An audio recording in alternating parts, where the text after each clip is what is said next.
All right, we're going to go back just a little bit in time, ladies and gentlemen. And I'll tell you why. Because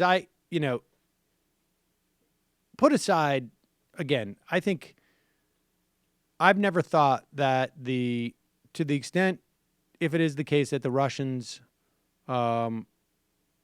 did these hacks and whatnot, that had a significant, even in the context of the many small things that could have influenced this election, didn't have nearly as significant of a impact on the election as I think the Democrats are arguing, obviously for political reasons.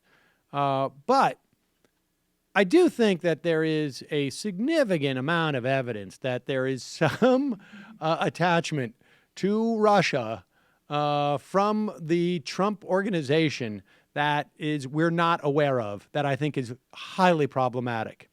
And I suspect it has to do with money.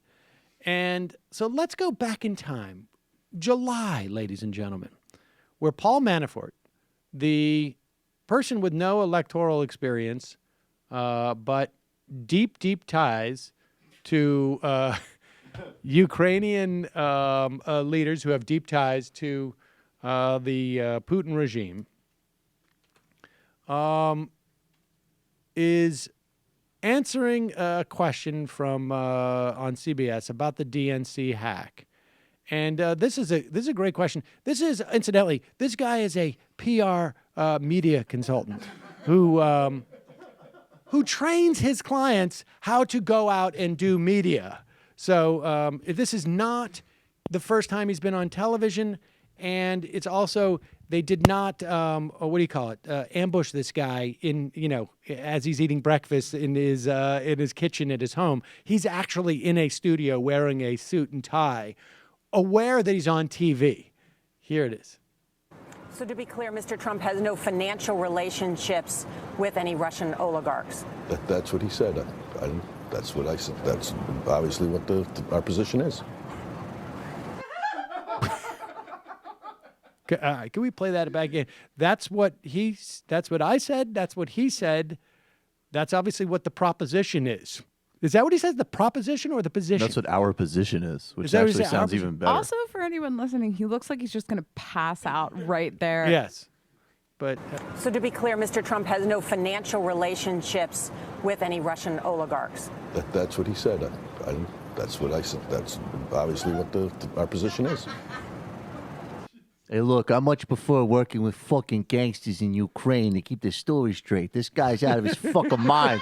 At this point, I thought this was a deep Russian con job operation. I don't even know if he's even met those people myself at this point.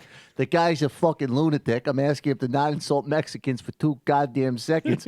I miss working with the fucking Pakistani intelligence services or Angolans who cut out people's freaking tongues over here. That's actually a literally an on-point take, I think, of what happened. yeah, he's I just thought like, this can't was a believe it. Russian black job operation and they had bribes. I don't even know if he knows the fucking Russians. And the sexual harassment. I mean, my God, I like grabbing a broad as much as everybody else, but is there any fucking decency?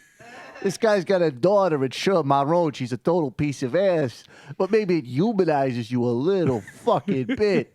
Those guys in Ukraine, they give you a fucking $10 million envelope. They throw some acid in a reporter's face, bada bing, bada boom, they're on message. This guy's fucking unstable. Hey, it's Sam Seder. Why don't you subscribe to this channel? You can do so right over here. Over. Subscribe.